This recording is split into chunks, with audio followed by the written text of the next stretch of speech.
The pharaohs of Egypt were cruel, oppressive, warlike, and ruthless. One thing they had in common was that they all regarded themselves as great beings within the twisted Egyptian polytheistic system and could shed blood without a moment's remorse.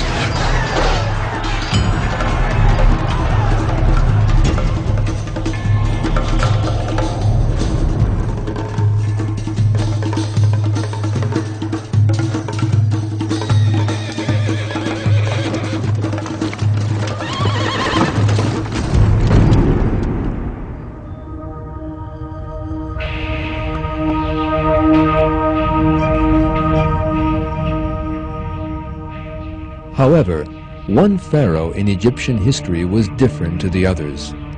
That pharaoh maintained that there was but one creator. For that reason alone, he was subjected to terrible pressure by the priests of Amun and eventually killed.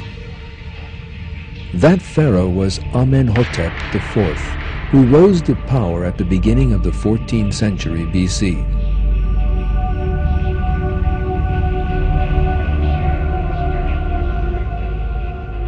When Amenhotep assumed the throne in 1375 BC, he encountered a conservatism that had grown over the centuries and was subjected to great strife.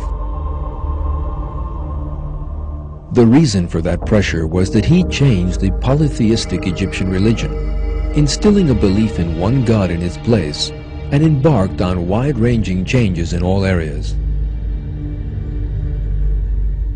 However, the leaders in the capital, Thebes, fought Amenhotep. Those who supported him left the city and migrated to another region.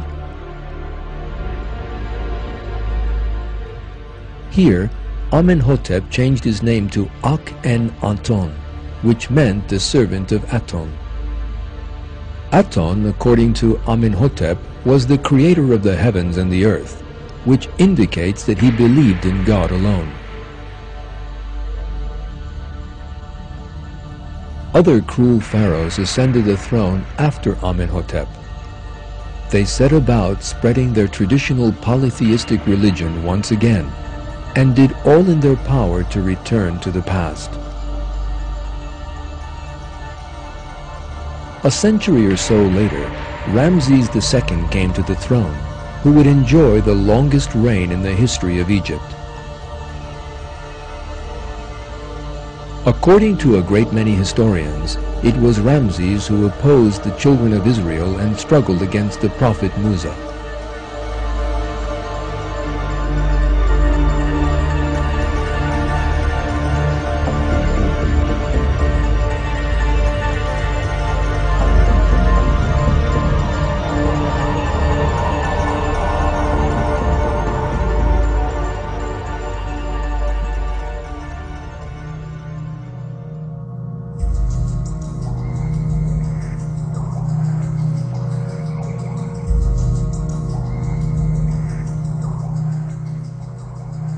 The ancient Egyptians refused to give up their pagan beliefs because of their blind fanaticism.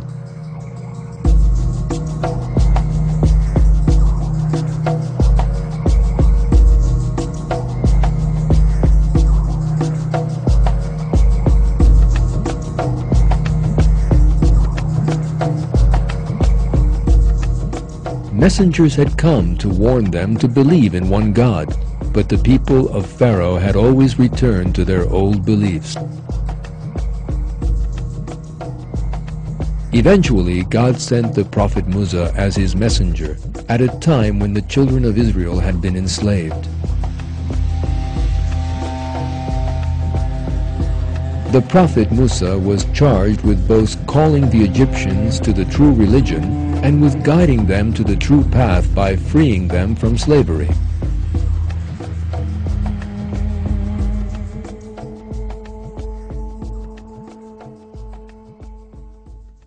We recite to you with truth some news of Musa and Pharaoh for people who believe.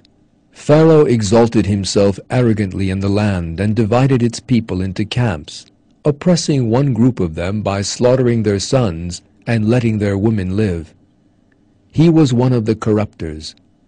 We desired to show kindness to those who were oppressed in the land, and to make them leaders, and make them inheritors, and establish them firmly in the land, and to show Pharaoh and Haman and their troops the very thing that they were fearing from them.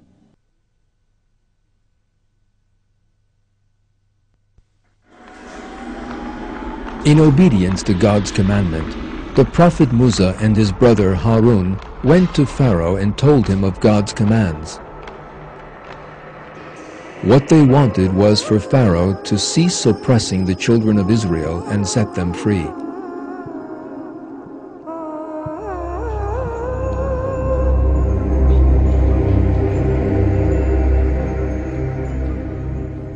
On the other hand, the religion proclaimed by the prophet Musa was undermining Pharaoh's power and portraying him as a being on the same level as everyone else.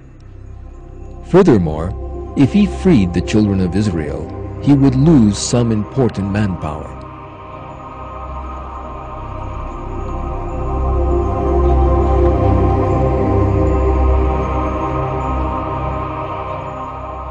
For all these reasons, then, Pharaoh refused to listen to what the prophet Musa told him. He accused the prophet and his brother Harun of trying to disturb the established order and portrayed them as criminals. Leading members of the people of Pharaoh also refused to obey the prophet Musa and Harun. They refused to abide by the religion that had been revealed to them. They had no intention of abandoning the religion of their ancestors. At that point, God visited a number of disasters on their heads.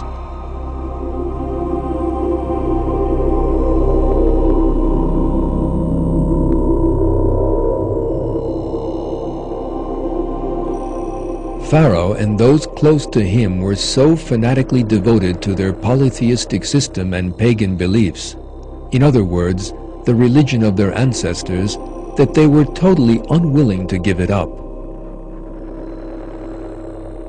Not even the miracles performed by the prophet Musa could turn them from their superstitions. They openly stated the fact. According to Surah 7, verse 132, they said, "No matter what kind of sign you bring us to bewitch us, we will not believe in you."